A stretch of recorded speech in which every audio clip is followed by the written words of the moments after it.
So I'm in Reno at a furry convention, and the most amazing thing happens. How you doing there? So recently I went to a convention in Reno, Nevada, and it was an experience for a couple different reasons. I go to a lot of conventions, and I'm kind of used to the hustle and bustle and meeting people and all the crazy shit that happens at conventions, but Reno's really unique. As you can imagine, there's a million people dressed up. Fursuits, partials, me, you know, just people. Furries call non-furry people normies, like normal people. And so we're there, and the best part of any convention, whether it's a furry convention or a Renaissance fair or an anime convention or a comic convention, any kind of convention where people are cosplaying, the best part of the convention is when normies just stumble upon it because either they happen to be staying in the same hotel or they're just walking down the street and the convention's like all over the place. But inevitably, whenever you go to one of these conventions, no matter how many people there are, no matter how many people are dressed up, and no matter how well known the convention is, and no matter how long it's been happening in the town where it happens, one person is going to walk up to you and say, "What the hell's going on here? Is there some kind of event? Why are you dressed up?" Even if you're not dressed up, they'll be like, "Why are all these people dressed up?" It's inevitable. I'm going to call it Nill's Law. No matter who you are and where you go, if you're part of or with or there to see some type of event where people are like fucking abnormal, some person that is normal is gonna ask you about it. So like I said, the best part of these conventions is when normal people are just like fucking shitting their pants, like, what's going on here? Why are all these people dressed up? And you explain it to them, and they either get it or they don't. Occasionally, I meet people at these conventions that get it, and they, you know, they're kind of, they want to see more. They're kind of interested. And the best part, my goal, one of the things that I like to cross off on my convention bingo card, is trying to meet up with a normal person and bring them into the deep part of the culture, into like the deep part of the fandom, is meeting up with just like a normal person that seems slightly interested and showing them all the fucked up parts of the fandom and bringing them to a room party and showing them shit that they will never get out of their heads. And that's really easy in the furry fandom. So it's not atypical for me to run into random people and bring them to furry conventions, or run into normal people at furry conventions and bring them into room parties.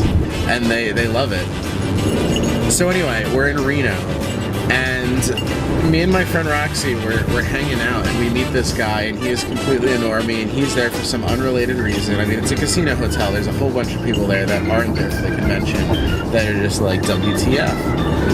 And this guy is really interested in the shit, and, you know, he's talking to my friend for like hours, you know, long after I fall asleep. The guy's really hooked on the fandom.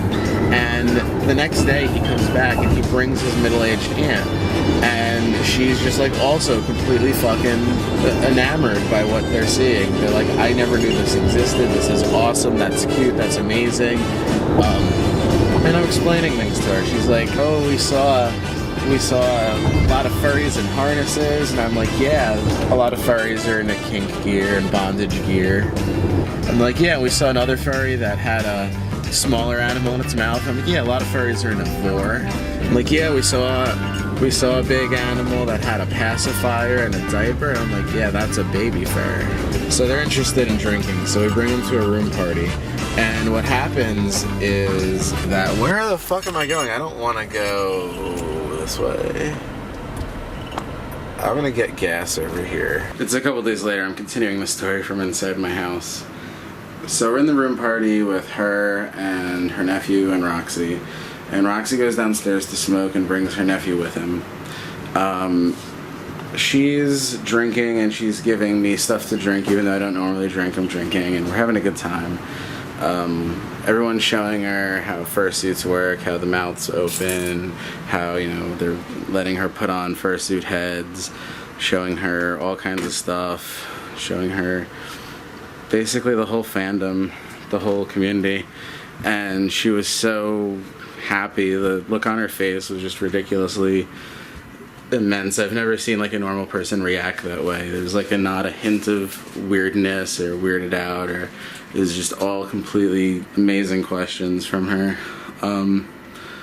So a couple more drinks and we go in the bathroom and she's like, put a pretty face on me. So I put a little kitty face on her, and I didn't have any extra ears, so I gave her like these little fluffy ball antenna. So she goes, I have a stage 4 terminal cancer, and they say that I'm gonna die in the next 9 months, and the doctors can't give me any more time no matter what I do or what treatment I take. And she goes, you know, I've been living here in Reno most of my life and I've never gone out and seen anything.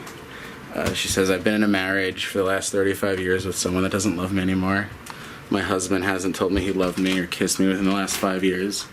And she goes, you've made me feel more like a woman in the last 30 minutes than he's made me feel in the last 10 years. And if I died tomorrow, I would be completely happy now that I saw this furry convention and the way that you people live and you people. But she told me stories about how when she was little, her sister either jumped off or was pushed off the top of the very same hotel we were inside of back when it was the MGM Grand. And it had taken her several years before she was able to step foot in the hotel again. And then she worked there for many, many more years in her life. And I would imagine that she probably was never as happy there before as she was that night. She told me that she wanted to see me again before the convention was over and before I left. And I gave her my number and all my information. Despite that, I never saw her again. The last memory I have of her was her with a lot of drinks in her in the hallway of the hotel, crawling out the room party with her nephew following after. I don't know if I'll hear from her again, but I hope she makes it to the next BLFC in Reno. It's next May, and I hope the doctors were wrong.